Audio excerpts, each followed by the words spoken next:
ये। तो अभी हम लोग देखेंगे लो डिमांड। लो डिमांड आपने किसी पढ़ा है आपने लो डिमांड के बारे में? लो डिमांड कहता है क्या, पहले समझना है।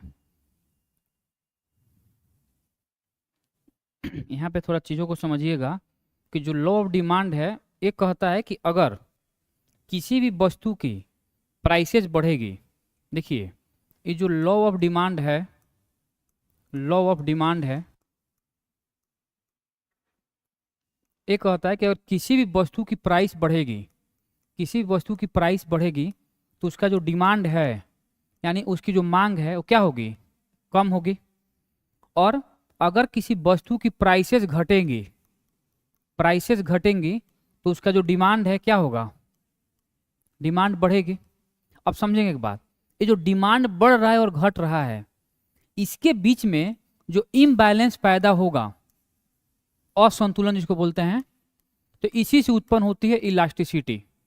इलास्टिसिटी, तो इलास्टिसिटी का मतलब क्या होता है फिर समझिएगा। हाँ, हिंदी में इसको लोच बोलते हैं हम लोग, लोच बोलते हैं। लेकिन ये पैदा कब होगा, पैदा तब होगा कि जो डिमांड कर्व है, मान लीजिए कि ये जो, मान लीजिए मैंने कर्व बनाया यहाँ पे, डिमांड कर्व, ये जो है ना यहाँ पे ये वाला जो मिलाने वाली रेखा है जो दो बिंदुओं तीन बिंदु को जो मिलाएगी, इसी को हम बोलते हैं डिमांड कर्व।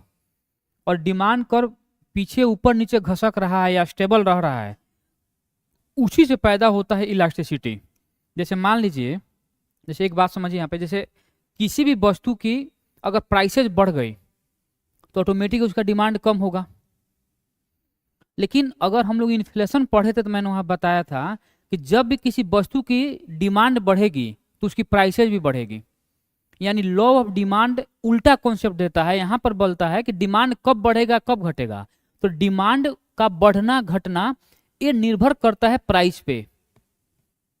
लेकिन कभी कभी ऐसे भी हो सकता है कि भले प्राइसेज कितना भी बढ़े उसके साथ साथ उसका डिमांड भी बढ़ सकता है। इस किस केस में होगा, तब होगा जब आम आदमी जो कस्टमर है, हम लोग की आय बढ़ गई, हो सकता है ना, या कभी प्राइसेज भी घटेगी और डिमांड भी घटेगी। इसके पीछे क्या कारण है, हम लोग आय घट गई, या जो हम लोग उपभोक्ता हैं उपभोक्ता का इंटरेस्ट कम हो गया, उपभोक्ता का इंटरेस्ट कम हो गया। किसी को डाउट है, उपभोक्ता का इंटरेस्ट कम हो गया, इंटरेस्ट का मतलब है कि उसका जो इच्छा है वो कम हो गया। या कोई वस्तु घटिया वस्तु हो गई, लेकिन हम लोग ये घटिया वस्तु शब्द का इस्तेमाल नहीं करें, यहाँ पे हम लोग करते हैं गिफिन गुड्स का इस्तेमाल। गिफिन गुड्स, गिफिन गुड्स क्या है, गिफिन गुड्स कहता ही है कि गिफिन गुड्स एक ऐसी चीज है, एक ऐसी वस्तु है जो लॉ ऑफ डिमांड को फॉलो नहीं करता है, जो लॉ ऑफ डिमांड को फॉलो नहीं करता है। हो सकता है कि प्राइसेस बढ़ने के साथ डिमांड भी बढ़ जाए और प्राइसेस घटने के साथ जो उसकी डिमांड भी घट जाए। अगर ऐसे क्राइटेरिया कोई पैदा हो रही है उसी को हम बोलते हैं गिफिन गुड्स। इसके अलावा यानी गिफिन गुड्स पे लॉ ऑफ डिमांड लागू नहीं होती है। इसके अलावा कुछ और भी केसेज हैं जहां पे लॉ ऑफ डिमांड लागू नहीं होती है। जैसे देश में इमरजेंसी लागू है, अगर देश में इमरजेंसी है, राष्ट्रीय आपात है, तो उस टाइम भी आप लॉ ऑफ डिमांड को लागू नहीं हो सकता है वहां पर। कोई दिक्कत कैसे, मान लीजिए कि इमरजेंसी लागू है तो बाहर से किसी चीज का निर्यात हम लोग आयात नहीं करेंगे, इंपोर्ट नहीं करेंगे। तो जब इंपोर्ट नहीं करेंगे और वो चीजें हम लोग के देश में उसका प्रोडक्शन नहीं हो रहा है तो भाई तो डिमांड तो बढ़ेगी ना। अच्छा, ये भी हो सकता है कि इमरजेंसी लगे, अभी पेंडेमिक आ गई थी, पेंडेमिक आ गई तो बहुत सारी चीज़ों का प्रोडक्शन कम हो गई थी, मजदूर लोग काम ही नहीं करते, पूरी कंपनी बंद थी ताकि लोगों को बचाया जा सके उनके मरने से। तो कहता ही है कि जो लॉ डिमांड में अगर हम लोग इतने चीज़ों को समझ गए तो इसमें मुख्य रूप से हम लोग को इन चीज़ों को समझना है अभी यहाँ पे वर्तमान में, बस इतना कि लॉ ऑफ डिमांड कहता क्या है। लॉ ऑफ डिमांड ये कहता है कि किसी भी वस्तु का प्राइसेज अगर बढ़ रही है तो उसकी डिमांड कम होगी, और किसी वस्तु की प्राइसेज अगर कम हो रही है तो उसका डिमांड बढ़ेगा। और जो डिमांड का बढ़ना और घटना जो हो रहा है इसके बीच में क्या पैदा हो रहा है, इम्बैलेंस यानी असंतुलन पैदा हो रहा है, असंतुलन हो रहा है। और इसी असंतुलन से क्या निकलता है, इलास्टिसिटी यानी लोच। अब देखिए लोच बहुत प्रकार के हैं, ठीक है ना, लेकिन ध्यान नहीं देना है, कुछ ऐसी भी वस्तुएं होंगी जो बेलोचदार, बेलोचदार का मतलब होता है इन इलास्टिसिटी, यानी एक होता है लोच, एक होता है बेलोच। बेलोच, बेलोच का मतलब हुआ कि भाई डिमांड, प्राइसेस के बढ़ने और घटने से इसके डिमांड पे ज्यादा प्रभाव नहीं पड़ता है।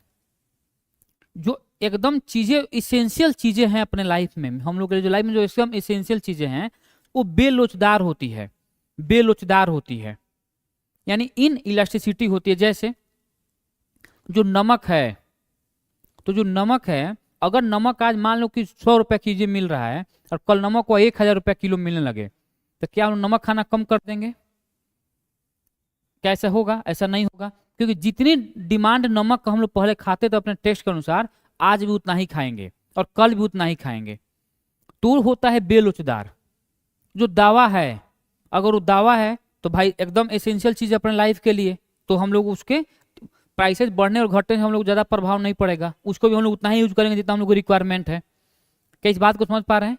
दूसरा, जैसे मान लीजिए कि पेट्रोल हो गया, डीजल हो गया, ये सब चीज हो सकता है कि ये भी हम लोग लाइफ के लिए इसेंशियल आजकल बन गई है, लेकिन अगर प्राइसेस बढ़ गई तो हम लोग इतना है कि थोड़ा स्लाइटली हम लोग चीजों को यूज कर सकते हैं कम मात्रा में। जैसे मान लीजिए हम लोग यहाँ से गांधी मैदान अगर हम लोग पैदल जा सकते हैं 10-15-20 मिनट में, और अब अभी पेट्रोल का दाम कम है तो हम लोग गाड़ी से जा रहे हैं, आ रहे हैं, मान लेते हैं, हो जाए पेट्रोल का दाम बढ़ जाए तो हम लोग इतना जरूर एडजस्ट कर सकते हैं, थोड़ा पैदल घूमते हुए निकल जाएंगे, वहाँ पे गांधी मैदान पहुंच जाएंगे। तो वो एकदम इसेंशियल चीजें हैं, लेकिन एकदम उतनी इसेंशियल नहीं है। तो जो पेट्रोल हो गया, डीजल हो गया, सारी चीजें जो हो गई, उसके प्राइसेस बढ़ने पर या उसके प्राइसेस घटने पर इसके डिमांड पे ज्यादा प्रभाव नहीं पड़ता है, पड़ता है लेकिन ज्यादा नहीं पड़ता है, तो वो भी बेलोचदार होगी, लेकिन ज्यादा नहीं होगी। एक होता है पूर्णतः बेलोचदार, यानी परफेक्टली इन इलास्टिसिटी। इसका मतलब क्या हुआ? इसका मतलब हुआ कि भाई उसकी प्राइसेस कितना भी चली जाए उसे कोई मतलब नहीं, उसका जो डिमांड है वो स्टेबल का स्टेबल रहेगा, एकदम स्टेबल रहेगा, वो थोड़ा भी खिसकेगा नहीं। एक होता है यूनिट इलास्टिसिटी, ओवरऑल बता दे रहा हूं फिर हम पढ़ेंगे। एक होता है यूनिट इलास्टिसिटी, वो क्या होता है? बोलता है कि जिस रेशियो में उसकी प्राइसेस बढ़ेगी उसी रेशियो में उसका डिमांड कम होगा। जैसे मान लेते हैं कि 5% प्राइसेस बढ़ गई तो 5% डिमांड कम हो जाएगा, ठीक है ना, तो उसका मान हमेशा ईडी बराबर 1 आएगा, उसी को हम बोलते हैं यूनिट इलास्टिसिटी। क्या सारी चीजों को आप समझ गए कि लॉ ऑफ डिमांड कहता क्या है? तो लॉ ऑफ डिमांड में हम लोग को 4 बात याद रखना है कि लॉ ऑफ डिमांड, प्राइस बढ़ेगी कीमत कम, प्राइस बढ़ेगी डिमांड कम होगा, प्राइस कम होगी डिमांड बढ़ेगा, इसके बीच में जो इम्बैलेंस पैदा होगा उसी को होता है, उसी को हम लोग क्या बोलते हैं? क्या पैदा होता है? इलास्टिसिटी पैदा होता है, लोच उत्पन्न होता है। इतनी चीज आप लोग समझ गए अच्छे से? अगर इतनी चीज समझ गए फिर हम लोग अब आते हैं टॉपिक पे। आइए यहाँ पे अब देखते हैं हम लोग चीजों को। लॉ ऑफ डिमांड ये कहता है, देखिए वही बात है कि प्राइसेस बढ़ेगी तो मांग कम होगा, प्राइसेस कम होगी मांग पैदा ज्यादा होगा, असंतुलन होगा, लोच उत्पन्न होगी। अब यहाँ पे थोड़ा चीजों को समझना है कि वस्तु की कीमत बढ़ने पर उसके मांग में कमी आती है तथा वस्तु की कीमत घटने पर उसके मांग में वृद्धि होती है। ये है कुछ कंडीशन। एक कंडीशन क्या है? कंडीशन ये कहता है यहाँ पर कि लॉ ऑफ डिमांड किस कंडीशन को फुलफिल करेगा, यानी किस कंडीशन में लॉ ऑफ डिमांड को पूरा किया जा सकता है। पहला, उपभोक्ता की आय में परिवर्तन न हो। जो कंज्यूमर हैं, जो हम लोग, अगर हम लोग के आय में परिवर्तन हो जाएगा तो प्राइसेस के बढ़ने और घटने से हम लोग को ज्यादा प्रभाव नहीं पड़ेगा। अगर मान लेते हैं कि अगर हम लोग कभी औकात आ जाए कि 200 रुपये का शर्ट पहनने का, 200 रुपये का जींस पहनने का, और हम लोग उस हिसाब से डिमांड करेंगे। अगर कल पैसा मेरे पास 1 लाख रुपया आ गया तो मैं उस हिसाब से कपड़ा पहनूंगा ना। तो अगर आय में परिवर्तन हो रहा है उपभोक्ता के, आय में परिवर्तन अगर होगा उपभोक्ता के, तो डिमांड, लॉ ऑफ डिमांड के शर्त को पूरा नहीं कर पाएंगे। यानी आय आपका स्टेबल होना चाहिए, तभी लॉ ऑफ डिमांड आपका लागू हो पाएगी। दूसरा कंडीशन बोल रहा है वस्तुएं साधारण होनी चाहिए। वस्तुएं साधारण का मतलब कि इसके लाइफ में आने और नहीं आने से ज्यादा प्रभाव नहीं पड़ता हो, ठीक है ना। अगर इस तरह की कोई वस्तुएं हैं जैसे एसी हो गया, कूलर हो गया, फैन हो गया, ये सब ऐसा नहीं कि ये सब नहीं हो तो हम लोग मर जाएंगे, ऐसा नहीं होगा, एडजस्ट किया जा सकता है। तो वस्तुएं अगर साधारण होनी चाहिए, अगर यहाँ पे साधारण की जगह पर एकदम इसेंशियल वस्तुएं आ गई, एकदम नीड वाली जरूरत की वस्तुएं आ गई, तो भी लोअर डिमांड के कंडीशन को फुलफिल नहीं करेगी। तीसरा, उपभोक्ता के जो इंटरेस्ट है, जो रुचि है, उसमें कोई परिवर्तन न हो। मैं मान ली कि मैं मेरा इंटरेस्ट किसी कामों में है तो मैं डिमांड कुछ के बढ़ा रहा हूँ। माने तो एसी के, गर्मी में एसी की बहुत आवश्यकता होती है लोगों को, तो मैंने एसी मंगवा दिया। मेरे 20 लोग हैं, 20 लोगों ने एसी डिमांड मतलब ऑर्डर कर दिया, तो डिमांड बढ़ा ना एसी का। अगर 200 लोग का इंटरेस्ट कम हो जाए कि नहीं एसी नहीं, हम लोग अब फैन में सो जाएंगे इस साल, तो कहानी खत्म हो जाएगी उसकी। तो वस्तुएं उपभोक्ता की कैसे रुचि में कोई परिवर्तन न हो, उपभोक्ता की आदत हैबिट्स में भी कोई परिवर्तन न हो। अगर हैबिट आदत भी लोगों का बदल जाएगा, मानो कि मेरा यहाँ से कहीं जाने का मन है तो मैं बाइक से जा रहा हूँ, 4 व्हीलर से जा रहा हूँ, कल मेरा मन हुआ मैं पैदल जाऊँगा, तो वह इंटरेस्ट, मेरा रुचि इंटरेस्ट मेरी जो आदत है कम हो गई ना, तो पेट्रोल डीजल कम खपत होगी, जब कम खपत उसका डिमांड कम होगा। किस बात को समझ पा रहे हैं आप लोग। तीसरा है, वस्तुओं के क्वालिटीज में कोई परिवर्तन न हो। बहुत बार मिलाए होंगे, कोई अच्छी वस्तु जो नई नई आती है कंपनी में, बहुत अच्छा क्वालिटी दिया जाता है, जैसे वो चलने लगती है फिर उसके क्वालिटी से लोग लगते हैं मैनेज करने। तो क्वालिटी कम होगी तो हो सकता है कि क्वालिटी कम होगी तभी हम लोग का रुचि बदल सकता है, हम लोग की आदत बदल सकती है। तो ये 5 ऐसे कंडीशन है, अगर इस कंडीशन में कोई भी कंडीशन को फुलफिल नहीं हो पा रहा है तो लोअर डिमांड के लागू को वो फुलफिल नहीं कर पाएगा उसकी कंडीशन को। क्या इस बात को समझ गए। अब इसके लिए कुछ अपवाद भी है। अपवाद जिसको बोलते हैं घटिया वस्तु या गिफिन गुड्स। गिफिन गुड्स पे लॉ ऑफ डिमांड लागू नहीं होती है। गिफिन गुड्स पे लॉ ऑफ डिमांड लागू नहीं होती है, पहली क्वेश्चन। दूसरी क्वेश्चन, जब देश में आपातकाल लागू हो या देश में युद्ध की स्थिति हो उस टाइम भी लॉ ऑफ डिमांड लागू नहीं होती है। क्या 2 बात समझ गए कि लॉ ऑफ डिमांड 2 कंडीशन में लागू नहीं हो सकती है। पहली कंडीशन जब वस्तु घटिया हो, और दूसरी कंडीशन जब देश में आपातकाल लागू हो या देश में युद्ध की स्थिति हो, उस स्थिति में भी लॉ ऑफ डिमांड लागू नहीं होगी। इतना समझ गए। अब इसके बाद हम लोग बात करेंगे मांग की लोच। अब बोल रहा है कि जो इलास्टिसिटी ऑफ डिमांड है, जिसको ईडी बोलते हैं शॉर्ट में, वो होता क्या है। मांग की लोच का मतलब क्या हुआ, मांग के बारे में बात कर रहा है। तो बोल रहा है कि जो वस्तु के मूल्य तथा आय में परिवर्तन के कारण, वस्तु का मूल्य यानी प्राइस और हम लोग के आय, अगर इसमें परिवर्तन हो रहा है तो उसी को हम लोग क्या बोलते हैं, उसी को बोलते हैं मांग में लोच उत्पन्न होती है। इसी को मांग में लोच उत्पन्न करना हम लोग बोलते हैं। क्या समझ गए। मांग की लोच या डिमांड, इलास्टिसिटी ऑफ डिमांड या इलास्टिसिटी डिमांड भी बोल सकते हैं, जो भी बोल सकते हैं। मांग की लोच कब होगा, जब वस्तु के मूल्य यानी जो प्राइसेज हैं तथा आय, इनकम में परिवर्तन के कारण, समझ में आ रहा है ना, प्राइसेज घट गई बढ़ गई, हम लोग का आय घट गए बढ़ गए, तो उसी के द्वारा जो उत्पन्न होगी उसी को बोलते हैं मांग में लोच। इतना समझ गए। कोई डाउट है किसी को। यहाँ से इसको लिखते चलेंगे, एक एक लाइन इसको लिखते चलेंगे, थोड़ा ये सब लिखते चलेंगे, नहीं तो थोड़ा चीजें समझ में नहीं आ पाएगी वहां पे।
हो गया। अब इसके बाद देखेंगे, अब है कीमत लोच। एक था मांग में लोच, एक होता है कीमत लोच। कीमत लोच क्या कहता है समझिए। अब इसके लिए सिंपल फॉर्मूला बनाया गया है, कीमत लोच। कीमत लोच हो, आय में लोच हो, अगर ऐसा कुछ भी लोच पूछ रहा है तो हमेशा डिमांड को ऊपर रखेंगे। फिर समझ में मैं क्या बोल रहा हूँ। अगर ऐसे ही समझ में नहीं आए तो चीज़ एक लाइन याद कर लीजिएगा। अगर कुछ भी चीज़ें निकालनी हो लॉ ऑफ डिमांड में, तो जो मांग जो है उसको हम लोग ऊपर रखेंगे, यानी मांग में कितना प्रतिशत का परिवर्तन हो रहा है। तो बोला है कि मांग मात्रा में प्रतिशत परिवर्तन बटे में कीमत में प्रतिशत परिवर्तन। अब यहाँ पे थोड़ा चीजें समझेंगे। बोला है कि मांग 100 से बढ़कर 105 हो गया है, तो जब मांग बढ़ा है तो कीमत घटा होगा या बढ़ा होगा? कीमत घटा होगा। तो जब डिमांड बढ़ा है तो कीमत क्या होगी? घटी होगी। तो एक 5% की वृद्धि हुई यहाँ पे, 100 से 105 हुआ तो, और 100 से 90 हुआ तो 10% की वृद्धि हुई है, तो कटेगा तो 0.5 होगा। ये जो 0.5 है इसी को बोलते हैं ईडी, इलास्टिसिटी ऑफ डिमांड। तो कीमत लोच अगर निकालना होगा हम लोग को, तो समझे यहाँ पे सिंपल है कि मांग मात्रा में प्रतिशत परिवर्तन बटे में कीमत में प्रतिशत परिवर्तन। इसे क्या निकलेगा? इसी से निकलता है क्या? कीमत लोच, प्राइस इलास्टिसिटी। ठीक है, तो लिखते चलेंगे इसको। जी।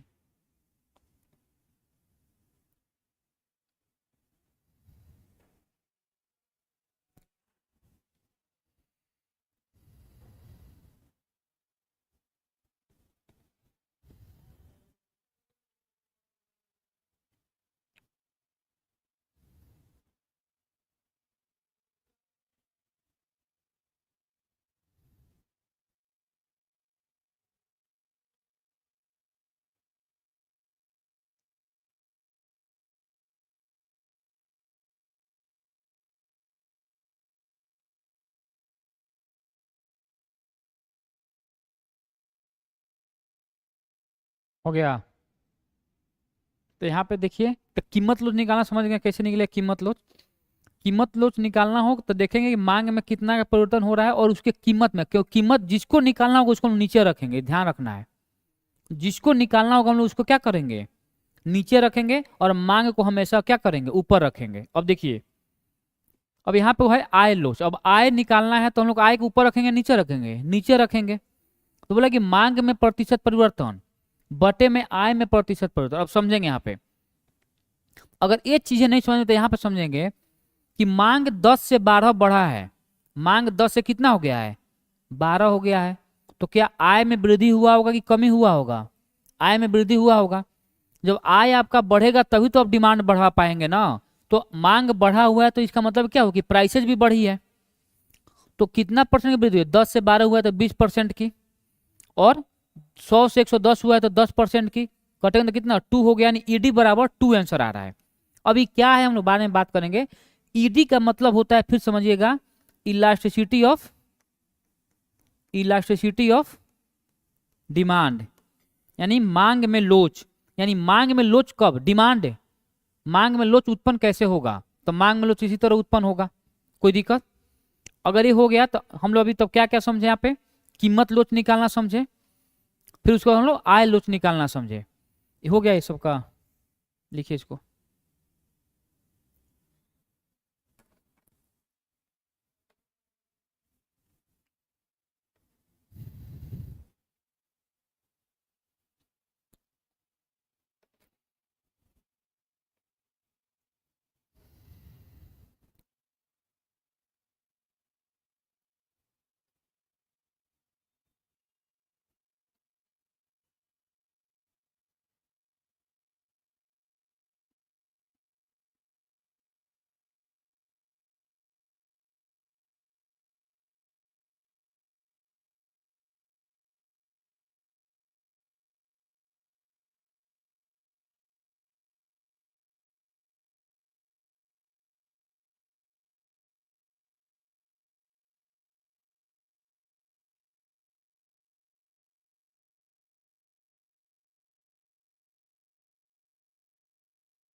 हो गया। अब देखिए, अब इसको आप लोग पहले उतार लीजिए, मांग की लोच की जो माप है, कैसे उसका माप करेंगे, कैसे उसका मेजरमेंट करेंगे, इसको लिखिए। उसके बाद समझाता हूँ चीजों के करके, पहले लिख लीजिए।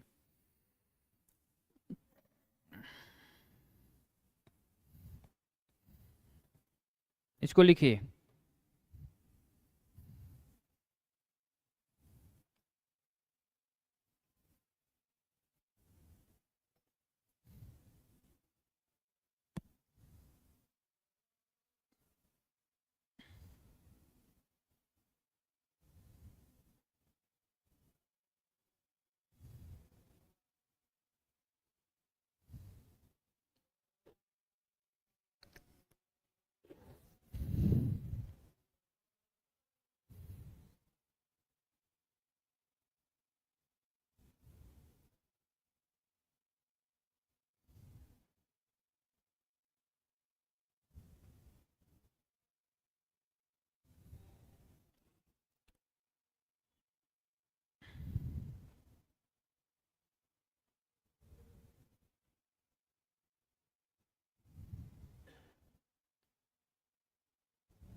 पहला है लोचदार मांग, जिसको बोलते हैं इलास्टिसिटी डिमांड, तो उसका मान हमेशा ईडी का मान हमेशा 1 से ज़्यादा होगा। दूसरा है कि बेलोचदार मांग, बेलोचदार मांग का मतलब होता है इन इलास्टिसिटी डिमांड। ये बेरोजगार का मतलब ये बोल रहा है कि भाई माने उसके प्राइसेस बढ़ने से उसके डिमांड पे ज़्यादा असर नहीं पड़ रहा है, तो उसका मान हमेशा 1 से कम होगा। 1 से अगर किसी भी चीज़ का डिमांड 1 से ज़्यादा हो रहा है, यानी वो जो वस्तुएं हैं उसके प्राइस बढ़ने और घटने पर उसके डिमांड पे बहुत ज़्यादा असर पड़ रहा है। बेरोजगार का मतलब ये बोल रहा है कि भाई इसके प्राइसेस बढ़ने और घटने से इसके डिमांड पे ज़्यादा प्रभाव नहीं पड़ रहा है, कोई दिक्कत। एक होता है यूनिट, ये यूनिट का मतलब होता है कि जिस रेशियो में डिमांड बढ़ रहा है उसी रेशियो में उसकी प्राइस जिस रेशियो में उसकी प्राइसेस बढ़ रही है उसी रेशियो में उसकी डिमांड कम होगा। दूसरा है कि पूर्णतः लोचदार, एक था लोचदार जिसका ईडी का मान हमेशा 1 से कम ज्यादा आएगा, और पूर्णतः लोचदार का मतलब ईडी का मान इनफाइनाइट आएगा, यानी 1 से भी ज्यादा आ सकता है, कुछ भी जा सकता है उसका मान। यानी ये वैसे वस्तु हैं, पूर्णतः लोचदार का मतलब वैसे वस्तु हैं जिसमें थोड़ा भी प्राइसेस बढ़ेगी तो उसके डिमांड पे बहुत ज्यादा प्रभाव पड़ेगा, कोई दिक्कत। और पूर्णतः बेलोचदार का मतलब ये बोल रहा है परफेक्टली इन इलास्टिसिटी का मतलब होता है कि भाई ईडी उसकी प्राइसेस कितना भी बढ़ जाए उसका डिमांड जो एकदम स्टेबल है, फिक्स है। ये जो कर्व है डिमांड कर्व एकदम फिक्स्ड है वो। इस बात को समझ पा रहे हैं ना आप लोग। अब एक एक करके हम लोग इस चारों को समझने का प्रयास करेंगे, पांचों को। देखिए यहाँ पे लोचदार मांग, तो लोचदार मांग अभी मैंने बताया कि ईडी कैसे निकलेगा, उधर भी निकाला था कि कीमत बढ़ेगी तो मांग ज्यादा होगी, और कीमत घटेगी, कीमत बढ़ेगी तो क्या होगा, उसका मांग कम होगा। तो यहाँ पे एग्जांपल से दिया गया कि भाई मांग 100 से 125 हो गया, तो इसका मतलब कीमत बढ़ा होगा कि घटा होगा, घाटा होगा। तो 100 से 80 हो गया है, तो 25 20 काटेंगे तो 1.2, यानी ईडी का मान हमेशा 1 से ज्यादा आना चाहिए, 1 से ज्यादा आया है। ईडी का मान 1 से ज्यादा आएगा या ईडी का मान इनफाइनाइट होगा, दोनों ही केस में वो वस्तुएं लोचदार होंगी। लोचदार का मतलब उसके डिमांड पे बहुत ज्यादा प्रभाव पड़ेगा उसके प्राइसेस घटने और बढ़ने से, यही कह रहा है। फिर समझिएगा मैं क्या बोल रहा हूं। जब भी ईडी का मान, ईडी का मतलब होता है इलास्टिसिटी ऑफ डिमांड, जब भी ईडी का मान 1 से ज्यादा होगा वो हमेशा या वो वस्तु उसकी मान इनफाइनाइट में जाएगी, तो दोनों ही केस में वो वस्तुएं लोचदार है। लोचदार का मतलब कि उसके प्राइसेस घटने और बढ़ने से उसके डिमांड पे बहुत ज्यादा असर पड़ता होगा, ये ध्यान देना है। कि इस बात को समझ पा रहे हैं आप लोग अच्छे से। फिर देखिए इसके बाद अब यहाँ बोल रहा है कि बेलोचदार। अब देखिए बेलोचदार का मतलब ये होता है कि भाई ठीक है डिमांड प्राइसेस बढ़ रही है घट रही है, उसके डिमांड पे ज्यादा असर, यानी बेल नहीं होता है कि यार बेपरवाह लोग है, कोई मतलब नहीं है उसको, तो कितना भी लात खाएगा उसको कोई फर्क नहीं पड़ने वाला है। वही बात यहाँ पे बोल रहा है कि किसी भी वस्तु के मूल्य में, किसी वस्तु के मूल्य में ज्यादा परिवर्तन होने से, यानी प्राइसेस में जब ज्यादा बाइफरकेट हो रही है उसकी प्राइसेस, तो उसके मांग पर ज्यादा प्रभाव नहीं पड़ता है, यानी जो डिमांड है उतना ही का उतना ही है। अब इसका बेरोजगार का मतलब है कि भाई ईडी के बराबर क्या होगा, 1 से कम आएगा, ये तो मान हम निकाल लेंगे बाद में, पहले यहाँ पे प्राइस समझते हैं। बोल रहा है कि इसके जो प्राइसेज है जब यहाँ पर थी तो इसका डिमांड यहाँ पे था, इसके ये डिमांड यहाँ पे था, जब इसकी प्राइसेज यहाँ पर हो गई फिर भी इसका डिमांड यहाँ पर है, यानी इसके प्राइसेज बढ़ने से इसके डिमांड पे ज्यादा प्रभाव नहीं पड़ रहा है। तो ये जो रेखा है, ये जो खींचा गया है, यही है डिमांड कर्व, मांग वक्र। फिर समझिएगा मैं जो बोल रहा हूँ, चीजों को डाउट होगी वहां पे पूछना है। मैं बोल रहा हूँ कि बेलोचदार मांग, बेलोचदार मांग का सिंपल मतलब ये हो रहा है यहाँ पर कि भाई वैसे वस्तुएं हैं जिसके प्राइसेस बढ़ने पर उसके डिमांड पर ज्यादा प्रभाव नहीं पड़ रहा है, ज्यादा नहीं पड़ रहा है लेकिन ज्यादा नहीं पड़ रहा है। अब प्राइसेस बहुत ज्यादा बढ़ जाएगा तो डिमांड थोड़ा कम होगा, और उसके प्राइसेस बहुत कम हो जाएगी, इसका मतलब नहीं कि उसका डिमांड भाग जाएगा, डिमांड में थोड़ा स्लाइटली वृद्धि होगी बस। स्लाइटली वृद्धि के बारे में बात कर रहा है, स्लाइटली कमी के बारे में बात कर रहा है, उसी को बोलते हैं बेलोचदार मांग। तो जो बेलोचदार मांग है जिसको इन इलास्टिसिटी डिमांड कहते हैं, यहाँ पे बोल रहा है किसी वस्तु के मूल्य में ज्यादा परिवर्तन होने से उसके मांग पर ज्यादा प्रभाव नहीं पड़ता है, ध्यान देंगे, ज्यादा प्रभाव नहीं पड़ता है उसी को बोलते हैं बेलोचदार मांग। इस बात को समझ पा रहे हैं? अब बेरोजगार मांग है, भाई मांग बढ़ा है तो डिमांड कम ही हुआ होगा, तो हम लोग काटेंगे, एक से कम लाना है तो एक से कम यहाँ पर आएगा, सिंपल बोल रहा है ये दो बात समझ गए आप लोग। अब हम लोग बोला इकाई लोचदार। अब इकाई सुनिए, यूनिट बोल रहा है, यूनिट का मतलब वन होता है। यूनिट का मतलब क्या होता है? वन होता है। तो ध्यान दें, बोला कि जिस रेशियो में उसकी प्राइसेस बढ़ेगी उसी रेशियो में उसकी डिमांड कम होगी, और जिस रेशियो में उसकी प्राइसेस कम होगी उसी रेशियो में उसका डिमांड बढ़ेगा। यहां पे देखिए बोला है किसी वस्तु की कीमत यानी प्राइस तथा मांग में बराबर परिवर्तन हो, तो जब किसी वस्तु के डिमांड तथा उसके प्राइसेस में बराबर परिवर्तन होता है कि जिस रेशियो में डिमांड बढ़ेगा उस रेशियो में उसकी कीमत कम होगी, ठीक है ना, तो उसी को बोलते हैं यूनिट इलास्टिसिटी। अब देखेंगे यहाँ पे, अब इसका मान एक लाना है तो हम लोग यहाँ पे मान लीजिए एक ला दिए, उससे हम लोग को मतलब नहीं है, ये बात समझना है हम लोग को। बोल रहा है कि जब प्राइसेस उसकी यहाँ पर थी तो उसका डिमांड यहाँ पे था, और जिस रेशियो में इसकी प्राइसेस यहाँ से यहाँ पहुंची है उसी रेशियो में इसका डिमांड यहाँ से यहाँ खसक गया है। तो ये जो लाइन है यही है डिमांड कर्व यानी मांग वक्र। ये सब लिख रहे हैं आप लोग? अरे तो लिखिए इसको, ये लिखिए लोचदार मांग।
हो गया,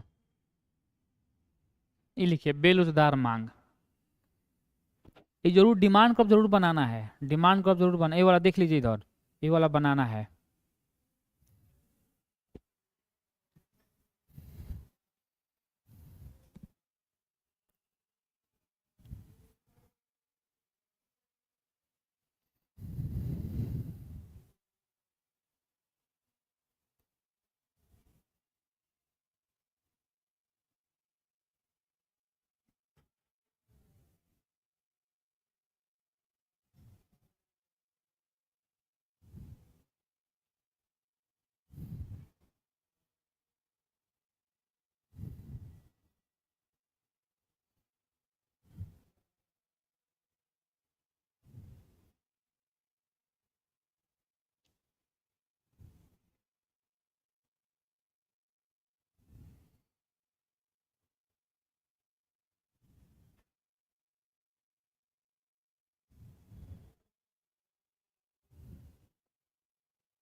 शरीर बहुत दर्द कर रहा है अभी, कम से आप लोग का भी कर रहा है क्या शरीर?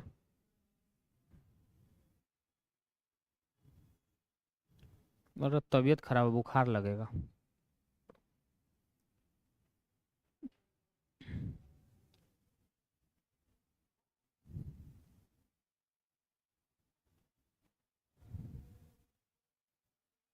हो गया, आगे बढ़ाएं।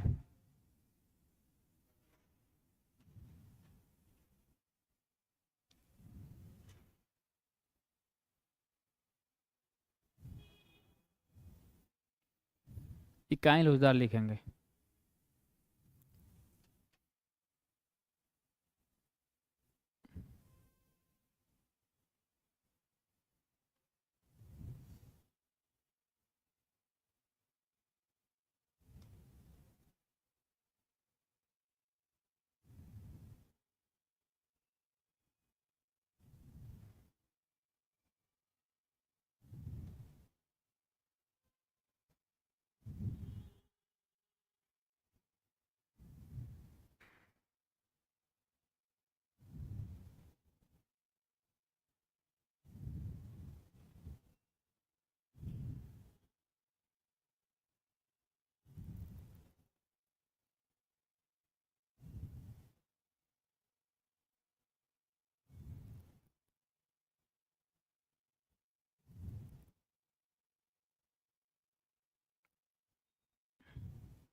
हो गया।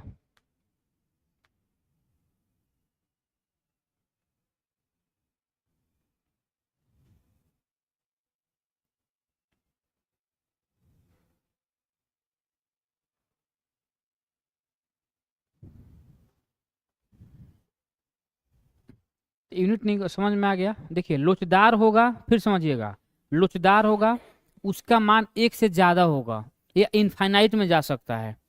तो दोनों ही है कि भाई उसके प्राइसेस में यानी थोड़ा भी फ्लक्चुएशन होगा, उसके डिमांड में ज्यादा फ्लक्चुएट हो जाएगी चीजें।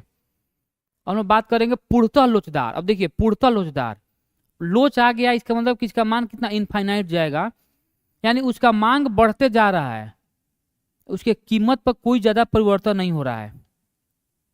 भले कीमत स्टेबल है लेकिन उसकी मांग लगातार बढ़ रहा है। तो बोला कि किसी वस्तु के मांग में वृद्धि होने पर उसके कीमत में कोई परिवर्तन नहीं होता है, तो इसे हम लोग क्या बोलते हैं, पूर्णतः लोचदार। क्यों, अच्छा ऐसा क्यों कि अब जब कीमत घटेगा बढ़ेगा नहीं, एकदम स्टेबल है, तो डिमांड कैसे कम हो, कैसे बढ़ रहा है इसका। अब यहाँ पे देखेंगे, चीजों को समझना है। यहाँ पे बोल रहा है किसी वस्तु के मांग में वृद्धि होने पर उसके कीमत में कोई परिवर्तन नहीं होता है। कीमत में परिवर्तन नहीं होना, इससे हम लोग को ज्यादा ध्यान ये देना है कि डिमांड कर्व पर क्या, मांग पर क्या प्रभाव पड़ रहा है। तो मांग में वृद्धि हो रही है, तो यहाँ पर निकाले हैं कि मांग 10 से 12 हो गया और कीमत में कोई परिवर्तन नहीं, तो भाई 20% की वृद्धि हुई है मांग में, कीमत में 0, तो 0 से किसी बात में डिवाइड करेंगे तो इनफाइनाइट जाएगा। अब यहाँ पर देखेंगे, मान लीजिए प्राइसेस जब कम थी, यहाँ पर प्राइसेस थी जिसका डिमांड यहाँ पे था, और जब प्राइसेज यहाँ पर पहुंच गई, मान लीजिए धीरे बढ़ रहा है, यानी देखिए फिर समझिएगा, प्राइसेज स्टेबल है, ये प्राइस यहाँ पर क्या है, स्टेबल है, स्टेबल है। डिमांड एक बार यहाँ पर आया, फिर यहाँ से आया, ये बढ़ता जा रहा है डिमांड, तो ये जो डिमांड है इसी को बोलते हैं डिमांड कर्व, मांग वक्र। फिर समझिएगा मैं क्या बोल रहा हूँ। यहाँ पर मैं सिंपल ये बोल रहा हूँ पूर्णतः लोचदार में कि भाई हम लोग को ध्यान किस पे देना है, डिमांड कर्व पे, डिमांड बढ़ रहा है घट रहा है। लेकिन यहाँ पे बोला कि भाई कुछ ऐसे सिचुएशन बन सकते हैं, कुछ ऐसी वस्तुएं आ सकती है इसके अंतर्गत जिसके प्राइसेज एकदम क्या है, स्टेबल हो गई है, लेकिन डिमांड लगातार बढ़ते जा रहा है। अरे कभी कभी ऐसा होगा, हमेशा सिचुएशन क्रिएट नहीं होती है इकोनॉमी में, कभी कभी ऐसा होगा, ठीक है ना। जब एकाएक जनसंख्या विस्फोट हो गया, ठीक है ना, जनसंख्या ज्यादा हो गया, एकाएक पैसा लोगों के पास आ गया, आय में एकाएक वृद्धि हो गया, अचानक वृद्धि हुई है लोगों के आय में, तो क्या कीमत लोग ध्यान देंगे, लगातार डिमांड बढ़ाते चले जाएंगे, उसी के बारे में यहाँ बात कर रहा है। तो लिखिए इसको, और यहीं पे एक और समझ लीजिए, तो अब लिखिए साथ में पूर्णतः बेरोजगार। अब पूर्णतः बेरोजगार बोल रहा है, यानी इसके कीमत बढ़ने पर या घटने पर इसके डिमांड पे ज्यादा प्रभाव नहीं पड़ रहा है, एकदम नहीं प्रभाव पड़ रहा है। तो यहाँ पर देखिए, किसी वस्तु की कीमत बढ़ने पर जब उसके मांग में, यानी डिमांड पर हम लोग पूरा फोकस है, डिमांड हम लोग का क्या है, एकदम स्टेबल है, डिमांड पर कोई परिवर्तन नहीं होता है, तो उसे हम लोग पूर्णतः बेरोजगार कहते हैं। भाई मांग में कोई परिवर्तन नहीं, जीरो हो गया ऊपर, कीमत बढ़ा है, डिवाइड करेंगे जीरो ही आता है। अब यहाँ पर देखिए, कीमत यहाँ पे थी तो मांग यहाँ पे था, कीमत बढ़ गई फिर भी मांग यहाँ पर है, कीमत बढ़ गई फिर भी मांग यहाँ पर है, कीमत एकदम टॉप पे पहुंच गई फिर भी मांग, यानी ये जो डिमांड कर्व है क्या है, स्टेबल है, ये हमेशा स्थिर होता है। लिखा भी हमें, हमेशा क्या होता है, स्थिर होता है, स्टेबल रहता है, कोई दिक्कत तो लिख लेंगे इसको। ये वाला लिखिए पहले, पूर्णतः लोचदार, लिख लिए हैं क्या?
हो गया, लिखिए पूर्णतः बेलोचदार।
हो गया, हो गया।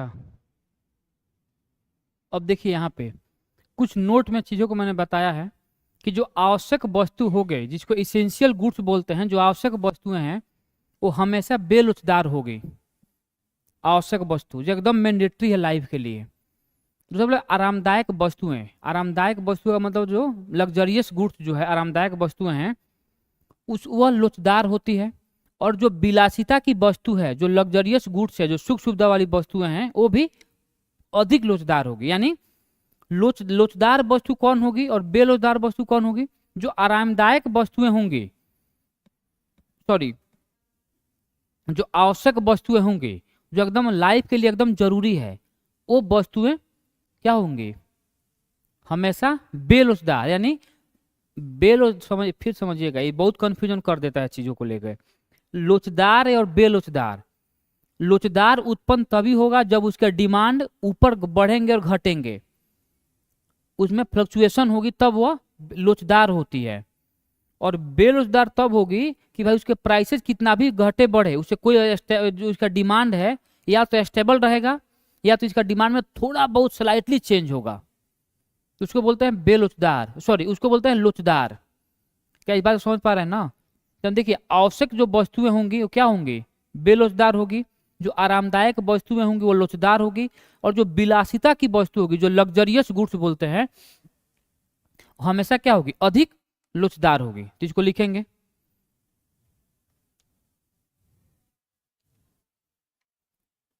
इसके बाद हम लोग शुरू करेंगे बैलेंस ऑफ पेमेंट।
हो गया?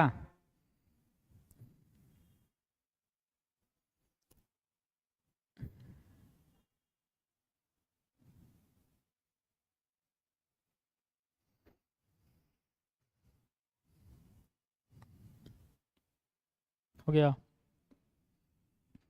अब घटिया वस्तु क्या होती है समझेंगे।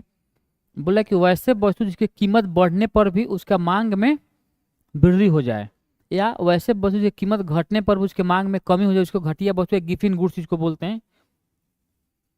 यहाँ पे हम लोग देखेंगे अगला जो चैप्टर हुआ है बैलेंस ऑफ पेमेंट, ठीक है ना। तो बैलेंस ऑफ पेमेंट होता क्या है, यहाँ पे थोड़ा चीजों को समझना है कि बैलेंस ऑफ पेमेंट होता क्या है। यहाँ पे बोल रहा है बैलेंस ऑफ पेमेंट।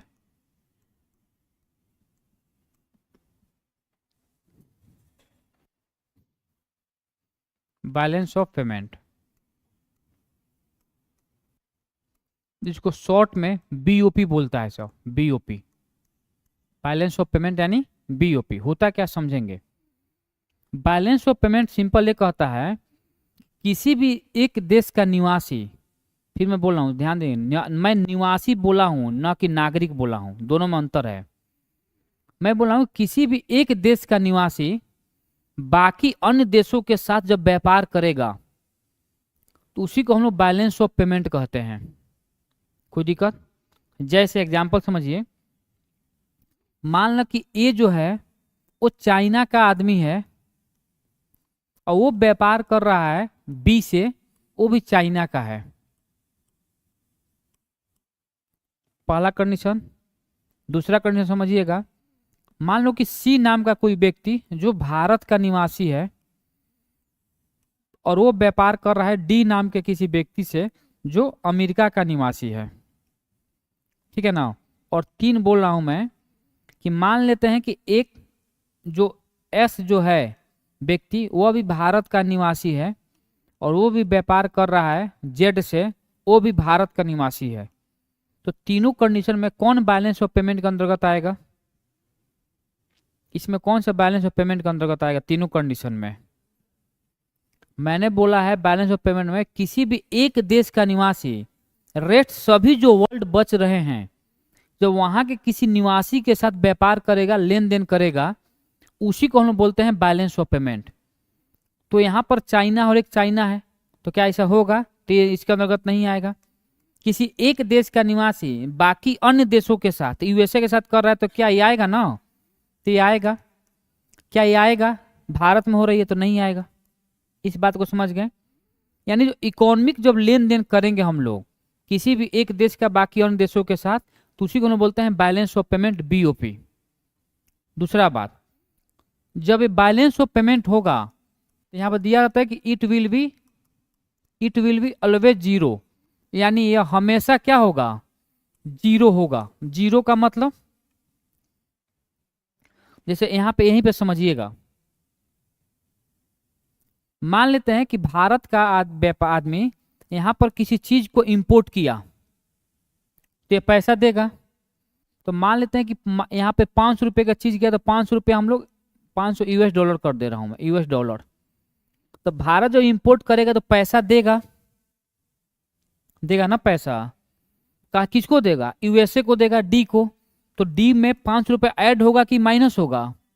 ऐड होगा। क्यों ऐड होगा? फिर समझिएगा, क्योंकि एक जगह वस्तु को मंगवाई जा रही है, इंपोर्ट की जा रही है। तो जब भी किसी वस्तु को इंपोर्ट की जाएगी तो उसके बदले में उसको पैसा देना होगा। तो जब पैसा हम लोग देंगे तो पैसा हम लोग के पास जा रहा है ना। अब लोग बोलेंगे सर तो हम लोग तो वस्तु भी लिए हैं। यहाँ पर हम लोग बैलेंस, पैसे के बारे में ही बात हो रही है। आपने कितना वस्तु लिया उसके बारे में भी बात नहीं की जा रही है। अगर वस्तु नहीं लाना है तो आप डिपेंडेंट, किसी पे डिपेंडेंट क्यों होना, आप खुद उत्पादन कीजिए। तो यहाँ पर 500 रुपये हम लोग दे रहे हैं और इसके यहाँ 500 रुपये ऐड हो रहा है, यानी इसके यहाँ पैसा ज्यादा हो रहा है, हम लोग घाटे में जा रहे हैं। लेकिन यहाँ पे बोल रहा है कि जो बैलेंस ऑफ पेमेंट होगा ये हमेशा जीरो होगा। अब मान लीजिए जब महीने साल के लास्ट में जब इसको ऐड होगा, तो मान लीजिए कि भारत -500 रुपया पर है, यूएस डॉलर पर है, तो इस पैसे को कहीं ना कहीं से भारत को लेना होगा। समझ में आ रहा है ना? ये हमेशा लेकर और प्लस 500 रुपया लेना होगा यूएस डॉलर। इसको जब प्लस माइनस कटेगा तो कितना होगा? जीरो।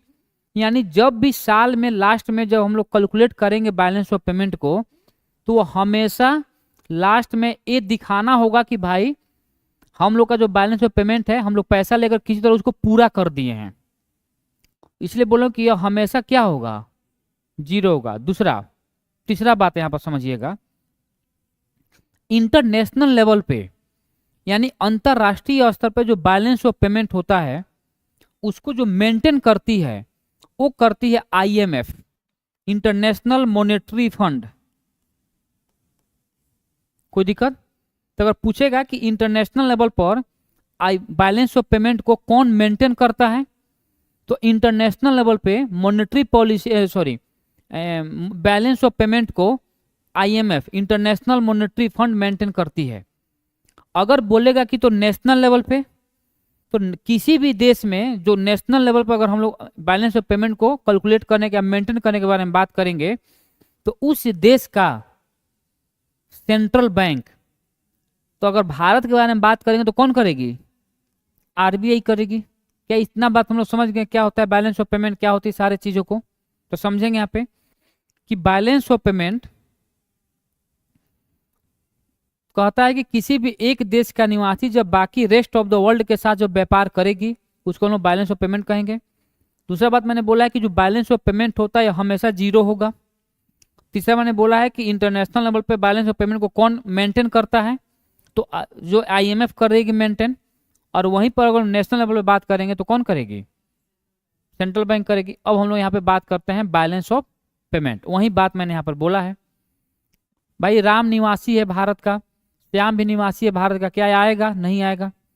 मोदी भारत के हैं और ट्रंप यूएसए के हैं, तो लेन देन कर रहे हैं लोग, -500 यहाँ पर +500 होगा, इस बैलेंस पेमेंट के अंतर्गत आएगा। दो चाइना के है, क्या होगा? नहीं होगा, क्योंकि एक पैसा यहाँ से जा रहा है और दूसरा पैसा यहाँ पे आ जा रहा है। तो क्या जो बैलेंस ऑफ पेमेंट है क्या इसके अंतर्गत आ पाएगा? नहीं आएगा। दूसरा देखते हैं, निवासी का मतलब होता है कि अगर कोई व्यक्ति लगातार किसी देश में 6 महीने से लगातार रह रहा है तो हम लोग उसको देश का निवासी कहेंगे, नागरिक नहीं कहेंगे। निवासी और नागरिक में अंतर है। कोई दिक्कत? अब यहाँ पे देखेंगे, यहाँ पे मैंने बोला भी है कि जब एक देश का निवासी बाकी अन्य देशों के निवासी के साथ लेन देन करता है तो उसे हम लोग बैलेंस ऑफ पेमेंट कहते हैं। Economic exchange between resident and non resident of in world, it will be always zero, या हमेशा जीरो होगा। अंतर्राष्ट्रीय स्तर पर आईएमएफ को कौन मेंटेन करता है? अंतर्राष्ट्रीय बीओपी को कौन मेंटेन करता है? आईएमएफ करता है मेंटेन। अगर हम लोग बात करेंगे यहाँ पे राष्ट्रीय स्तर पर, तो केंद्रीय बैंक भारत के बारे में, like in India RBI maintain BOP. क्या इतना बात आप लोग समझ गए? तो 4 बातों को आप लोग लिख लेंगे कि बैलेंस ऑफ पेमेंट जब किसी एक देश का निवासी बाकी अन्य देशों के निवासियों के साथ जो लेन देन करता है उसे हम लोग बैलेंस ऑफ पेमेंट कहते हैं। यहां से लिख लेंगे, यहां से लिखेंगे बैलेंस ऑफ पेमेंट, अंडरलाइन करेंगे, हेडिंग डालेंगे बैलेंस ऑफ पेमेंट बीओपी।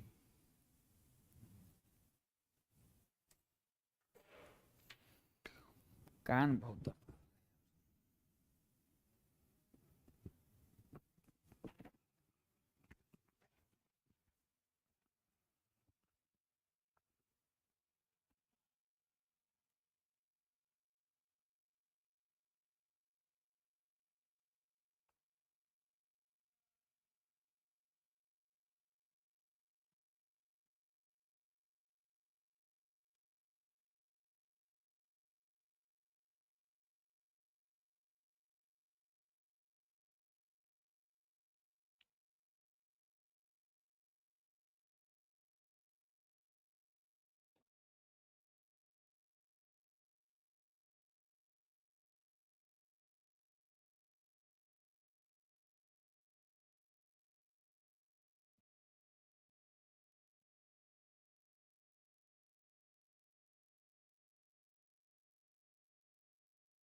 हो गया, हो गया है ना। अब हम लोग बात करेंगे कि जो बैलेंस ऑफ पेमेंट होता है उसको हम लोग 3 भागों में डिवाइड करते हैं। एक होता है करेंट अकाउंट यानी चालू खाता, दूसरा होता है कैपिटल अकाउंट यानी पूंजीगत खाता, और तीसरा होता है फॉरेक्स, फॉरेन एक्सचेंज, विदेशी विनिमय। अब समझिएगा, करेंट अकाउंट में बोलता है कि इसमें जो करेंट अकाउंट में जो पैसों का लेन देन होगा, व्यापार होगा अदर देशों के साथ, वो अल्पकालिक होता है, यानी अल्पकालिक यानी शॉर्ट टर्म के लेन देन होता है। जो कैपिटल अकाउंट के अंतर्गत जो व्यापार किए जाएंगे वो दीर्घकालिक होते हैं, लॉन्ग टर्म के लिए होते हैं।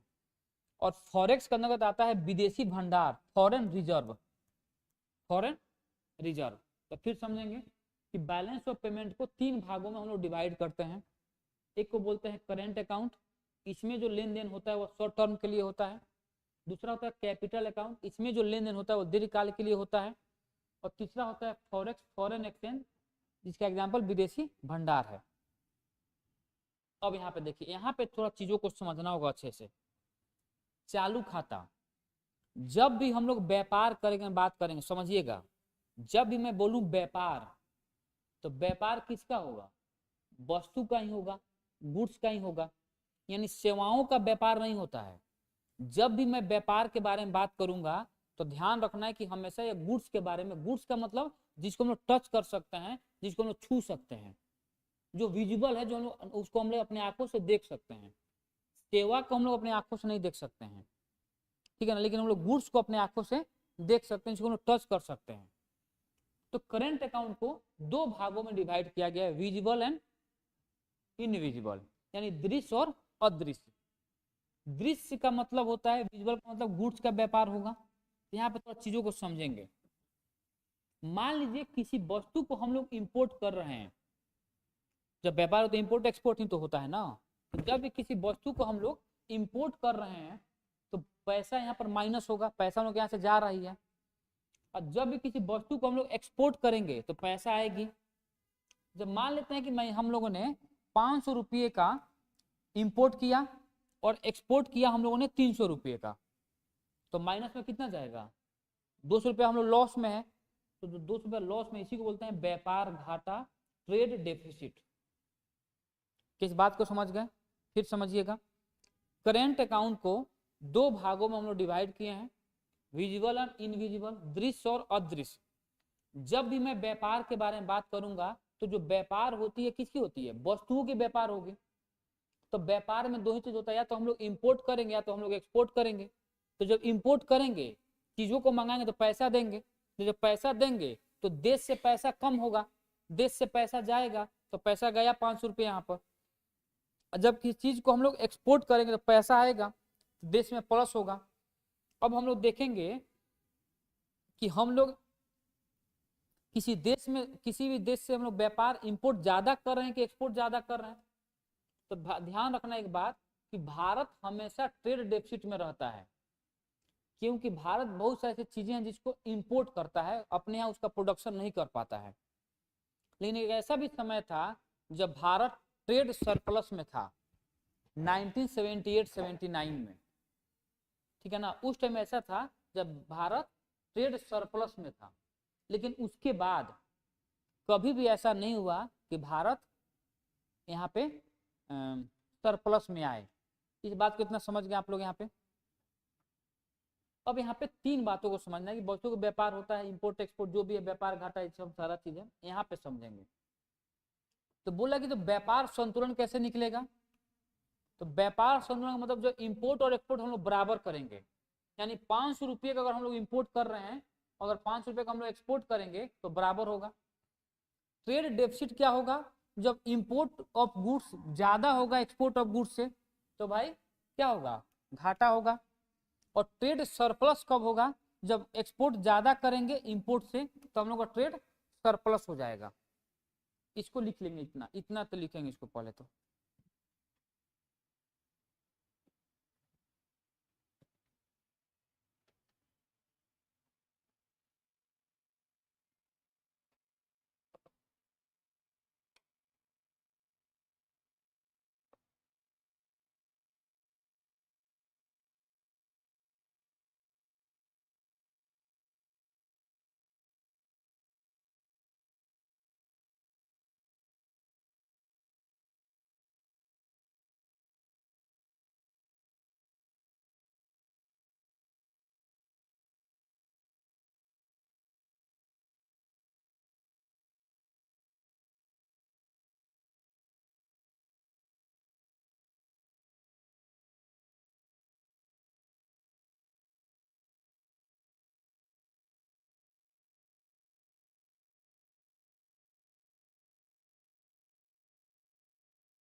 हो गया।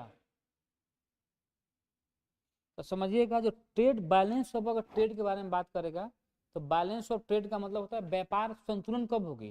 जब इंपोर्ट और एक्सपोर्ट बराबर होगा। दूसरा बात है कि ट्रेड डेफिसिट, घाटा कब होगी? जब इंपोर्ट ज्यादा करेंगे एक्सपोर्ट से तो घाटा होगी। और तीसरा बात, ट्रेड सरप्लस कब होगा? जब एक्सपोर्ट ज्यादा करेंगे इंपोर्ट से। अब यहाँ पे चीजों को समझना है। इनविजिबल, इनविजिबल का मतलब होता है सेवाएं, और यहाँ पे ध्यान देंगे। लेकिन इनविजिबल में चीजों है कि सर्विसेज तो है ही, उसके साथ साथ पैसे और कहां कहां से आ सकते हैं। तो इनकम होगा या ट्रांसफर होगा। ये वैसे चीजें हैं जो हम लोग को दिखता नहीं है, लेकिन देश के लिए बहुत ही अच्छी बात है। सेवा, भारत को सेवा का हब माना जाता है, यानी अगर सेवा में बात करेंगे तो भारत हमेशा सरप्लस में रहता है। लेकिन अगर ओवरऑल हम लोग बात करेंगे बीओपी के बारे में, बैलेंस ऑफ ट्रेड के बारे में, ट्रेड के बारे में बात करेंगे, तो ओवरऑल हम लोग माइनस में है, डेफिसिट में है। यानी हम लोग इतने रुपये का सेवा नहीं कर पाते हैं कि हम लोग जो ट्रेड हो रही है उसको हम लोग बैलेंस कर पाए। यहाँ लिखा हूँ कि भारत को सेवा का हब माना जाता है, यह हमेशा सरप्लस में होता है। अब है इनकम, भाई इनकम लाभ है, तो क्या लाभ दिखता है हम लोग को? नहीं दिखेगा। लाभांश दिखता है? नहीं दिखेगा। ब्याज का पैसा मिलता है, क्या दिखता है? नहीं। पैसा दिखेगा, जो सोर्स ऑफ इनकम है वो तो नहीं दिख रहा है ना। दूसरा है कि ट्रांसफर, और ट्रांसफर को हम लोग रिमिटांसेज बोल रहे हैं। क्या इस बात को समझ पा रहे हैं क्या है? ट्रांसफर का स्थानांतरण का मतलब सिंपल होता है कि जो हम लोग के भारत के लोग जाकर विदेशों में जो लोग काम करते हैं, वो लोग जो पैसा कमाते हैं वहां से, तो अपने देश में पैसा भेजते हैं। तो जो अपने देश में जो पैसा आता है ना, उसी को यहाँ पे रिमिटांसेज कहा जाता है। क्या कहा जाता है? उन्हीं को रिमिटांसेज कहा जाता है। फिर समझेंगे, अगर कहीं पर भी रिमिटांसेज के बारे में बात हुई तो ध्यान देने की बात है यहाँ पर, रिमिटांस का मतलब होता है कि वैसे पैसा जो विदेशों में लोग कमाए हैं, अपने लोग, भारत के लोग, और अपने पैसा जब कमाएंगे तो घर तो भेजेंगे ना। तो रिमिटांसेज में भी भारत टॉप पे है, और बिहार में सिवान जिला सबसे टॉप पे है। जो लोग बाहर से पैसा, जो विदेश का पैसा भारत में आ रहा है, ट्रांसफर हो रहा है, वो भारत टॉप पे है। और भारत में बात करेंगे, बिहार में अगर जिला में, तो सिवान जिला टॉप पे है। क्या इस बात को समझ पा रहे हैं यहाँ पे? अब हम लोग यहाँ पे थोड़ा चीजों को समझेंगे। इसी के लिए एक लाया गया current account deficit. Current account ऐसा नहीं, ACCO लिखेंगे, so देखो मैं ऐसे ही लिख दिया हूँ शॉर्ट में, करेंट अकाउंट डेफिसिट, जिसको शॉर्ट में हम लोग कैड बोलते हैं, CAD CAD, current account deficit. होता क्या समझेंगे। करेंट अकाउंट डेफिसिट का मतलब है कि भारत जो व्यापार कर रहा है तो घाटे में तो रह रहा है, ओवरऑल भारत व्यापार में घाटे में रहता है। लेकिन यहाँ पे बोल रहा है कि भाई कितना % तक घाटा रहेगा तो भारत टॉलरेट कर सकता है, एक्सेप्ट कर सकता है चीजों को। इसके लिए सबसे पहली बार समिति बनी सी रंगराजन समिति। सी रंगराजन समिति, इन्होंने बोला कि जो करेंट अकाउंट डेफिसिट होगी, कैड जो होगी, करेंट अकाउंट डेफिसिट, वह 2% तक होनी चाहिए, उससे ज्यादा नहीं होनी चाहिए। ठीक है ना, 2% तक होनी चाहिए, 2% तक होनी चाहिए। क्या इस बात को समझ पा रहे हैं? दूसरी बात, इसके रिपोर्ट के तुरंत बाद जो गवर्नमेंट ऑफ इंडिया है,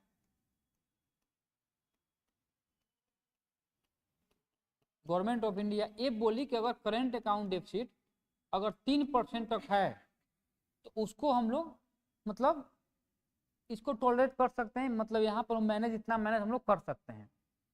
उसके बाद जो तीसरी समिति बनी वो था वाईवी रेड्डी समिति। वाईवी रेड्डी समिति, जो वाईवी रेड्डी समिति थे, इन्होंने बोला कि नहीं, जो करेंट अकाउंट डेफिसिट होगा वो 0% होनी चाहिए, 0% होनी चाहिए। ठीक है ना, 0% होनी चाहिए। इसको लिखेंगे, करेंट अकाउंट डेफिसिट के बारे में 3 लोगों ने अलग अलग अपना विचार रखा है।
कहाँ से लोग इतना लोग लेवल पर पागल हो गया है बताइए।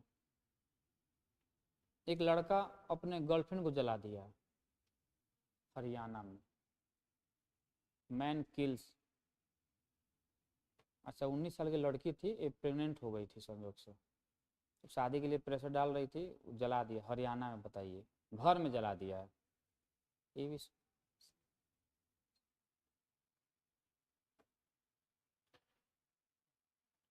संजू इलियास सलीम। अच्छा, संजू इलियास सलीम अरेस्ट हो गया है भाई। अच्छा नाम है Soni.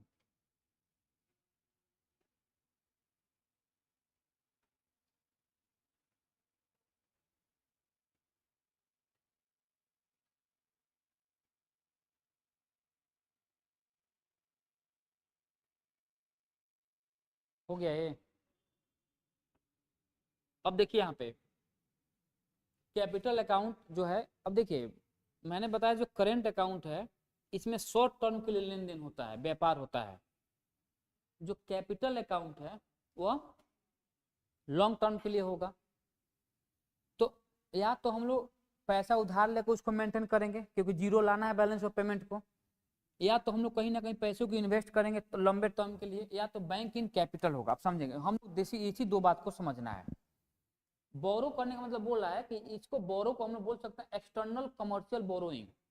External commercial borrowing ECB बोल रहा है कि मान लीजिए कि अगर आप किसी भी देश से अगर व्यापार कर रहे हैं, तो आप किसी देश से अगर उधार ले रहे हैं, किसी देश से आप किसी ऑर्गेनाइजेशन से उधार ले रहे हैं, तो आप कितना भी पैसा लीजिए उससे कोई मतलब नहीं है, कोई दिक्कत नहीं है। लेकिन एक बार में मात्र 2.5 यूएस डॉलर ही, 2.5 बिलियन यूएस डॉलर ही वो भारत के पैसों में कन्वर्ट हो सकता है। फिर समझेंगे, मान लीजिए कि आपको जरूरत है आपके कंपनी को 10 बिलियन डॉलर, ठीक है ना, आप उधार ले लिए, लेकिन भारत में उस पैसे को एक बार में अगर यूज करना हो तो मात्र आप 2.5 बिलियन डॉलर ही यूज कर सकते हैं। उसके सेकंड टर्म में फिर करेंगे ऐसे कर करके, लेकिन एक बार में मैक्सिमम उतना ही आप यूज कर सकते हैं। वही बात यहाँ पे बोल रहा है। क्या इस बात को समझ पा रहे हैं? नहीं समझे? समझिए फिर।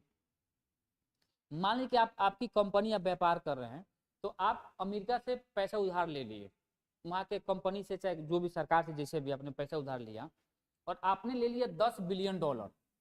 आप 10 बिलियन डॉलर आप पैसा वहाँ पे उधार ले लिए, लेकिन जब उसको लेकर भारत में उसका भाई लिए हैं तो अपने कंपनी में लगाएंगे ही पैसे को, तो बोले कि 10 बिलियन लेंगे उससे कोई मतलब नहीं, आप उसका यूज कर सकते हैं मात्र 2.5 बिलियन डॉलर ही। यानी आप अपने पैसे को 10 बिलियन लिए हैं तो एक बार में, फर्स्ट टाइम एक बार में आप 2.5 बिलियन डॉलर यूज कर सकते हैं, फिर अगले बार में 2.5, फिर अगले बार में 2.5, फिर अगले बार में 2.5, यानी एक बार में मात्र 2.5 बिलियन डॉलर ही यूज करेंगे। इस बात को इतना समझ गए। अब है एडीआर। एडीआर कौन बोलते हैं? अमेरिकी अमेरिकन डिपोजिटरी डिपोजिटरी रिसिप्ट। और जीडीआर का मतलब होता है globally depository depository receipt. Receipt. FDI का मतलब होता है foreign direct investment.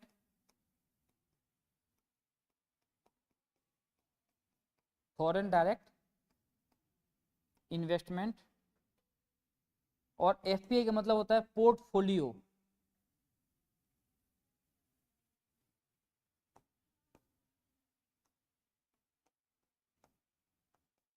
Portfolio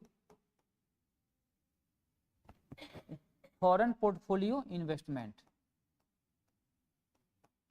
foreign portfolio investment, ये है पूरा इन्वेस्टमेंट का। कोई दिक्कत समझने में? हम लोग बात करेंगे अब इन्वेस्टमेंट होता क्या है, ठीक है ना। इसके बाद कौन कौन सी सारी चीजें हैं यहाँ पे, लेकिन उसको हम लोग कल करेंगे, आज नहीं करेंगे, ठीक है ना। ठीक है ना, थोड़ा क्लास है मेरा, मैं जाऊंगा अभी। यहाँ तक किसी को डाउट है समझने में? तो यहाँ से हम लोग आगे पढ़ेंगे। और कल जो है कल संडे है क्या, तो मंडे को ये पढ़ेंगे हम लोग, 10 मिनट में समाप्त हो जाएगी ये चीजें। और उसके बाद हम लोग सर्वे पढ़ लेंगे कंटिन्यू, बिहार और भारत का दोनों का, सोमवार को। जो बाकी रहेगा मंगलवार को शायद लास्ट क्लासेज होंगी, तो जो बाकी होगा हम लोग लास्ट क्लास में